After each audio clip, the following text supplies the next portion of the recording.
Okay, Kitty Pies, it's February 22nd, 2025, and this is the progress on a 60 bug restoration. Friday night into the Saturday night, I cut off both pan halves on the pan. It's actually a pretty easy thing to do, not that hard, but if you notice, I've had the car done for a couple months, the body done on that. But this is my biggest tip on restoring these cars is try not to do the pan first. I know everybody likes doing the pan first because it's easy, kind of easy to do. You see some progress, it motivates you. It's nice to run all new lines, engine, brakes, everything but try and hold off on that to the last, because basically if you have original pans on an original pan halves on the original pan, that acts as a jig. Don't tear up your jig, because you need this here to fit that. I see a lot of guys, they'll put pan halves on, and then when they start restoring a car, nothing fits. The doors don't line up, the bolts underneath, the heat channels don't line up. They start getting out the unibit, start widening holes to make things fit. It just makes for an ugly restoration. Spend the extra time to fit everything. That's a key to body work, fitting everything, especially metal work. If you don't fit it, you're going to have troubles down the line. Just don't guess. So, okay, so enough ranting on that, but here we are. You can see here I cut these fat here a little bit until I get the panels on, and I'll fit that to what I need. And then you can see here how clean that is. This pan is pretty clean for what it is. Had a little rusting right here, but not too hateful. Now I'm going to show you how to take these pan halves off without using an air chisel. Now I used it for about maybe 2 minutes on both of these halves. That's about it. So you can see here how I got this pan off. This is what you're going to need to cut the pan halves off.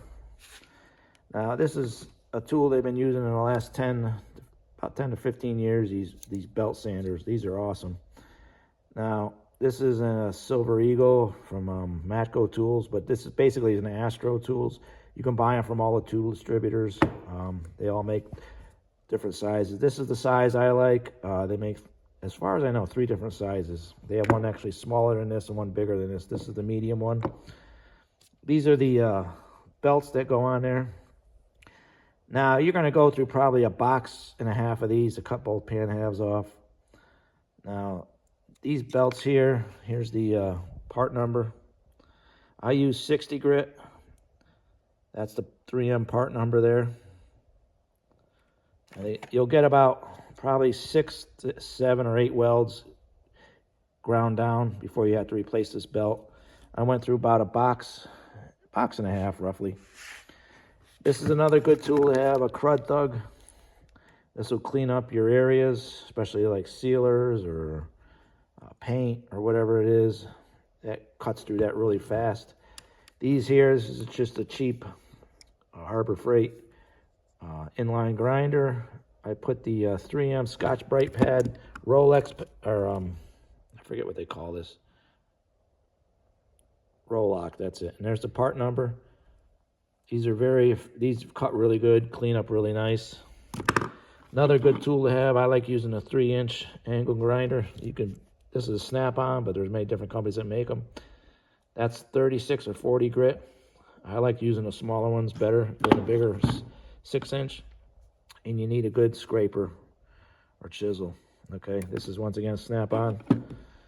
And then also, I have an inline 4-inch cutoff wheel tool.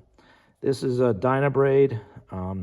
Different companies are making these. I bought this probably 15 years ago when they first started coming out with these. These are awesome. Those are 4-inch instead of 3-inch like the other ones.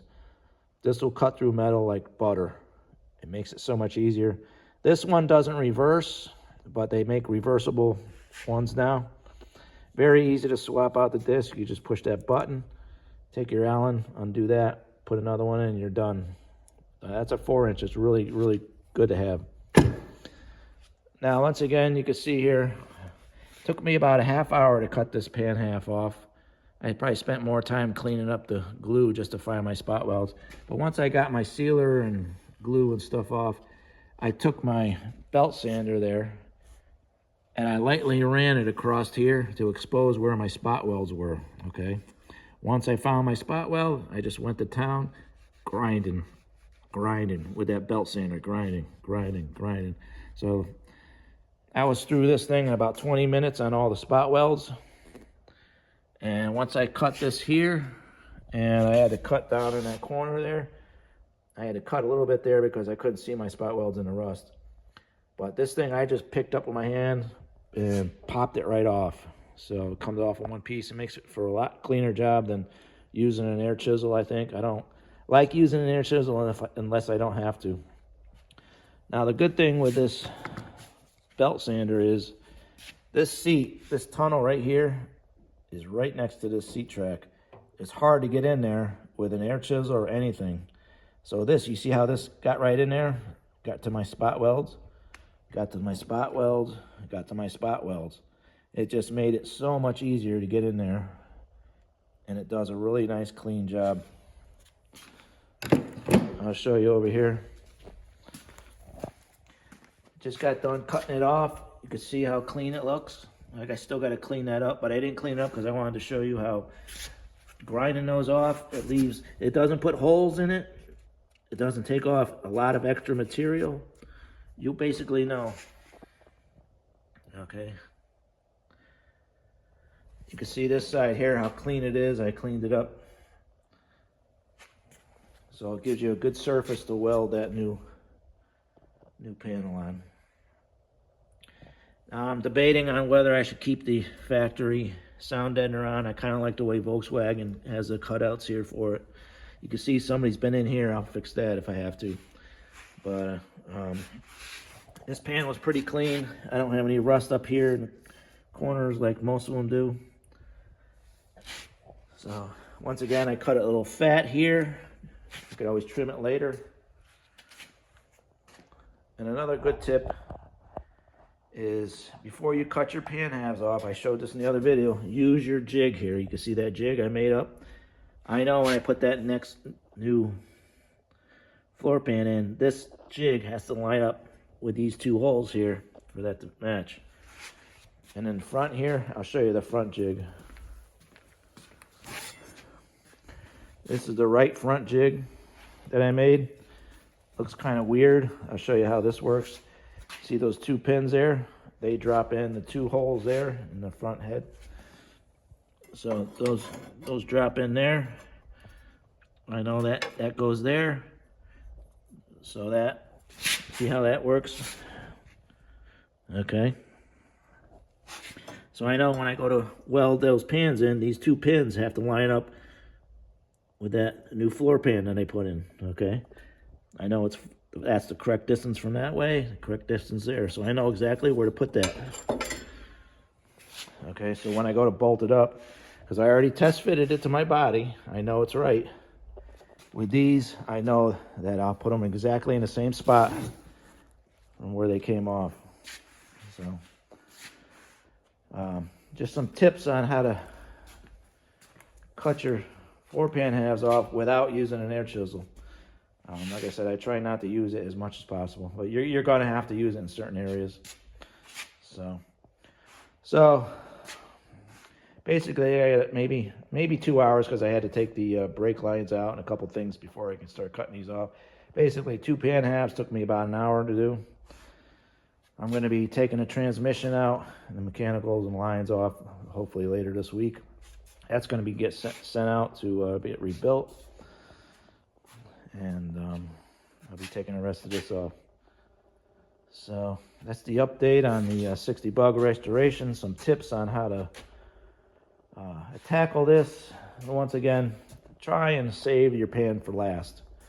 If somebody's already put pan halves in, well, that's a total different story because you can't trust what other people do. I'm going to be taking this to work. I work in a body shop. We have the Pro Spot Welder, and I can replace those spot welds, make it look just like factory. And what I'm going to do is I'm going to call weld bond. What I'm going to do is I'm going to put panel bond in between here, or some kind of sealer. I'm pretty sure I'm going to use panel bond. And then when you go to weld it, you can weld both sides right through that panel bond, and it'll actually weld through there, seal up your weld area, and it'll seal the joint, and it'll also bond it too. So weld bond. So it's a new way of they weld things in cars today. A lot of new cars are starting to go with rivets now, but that's called weld bonding.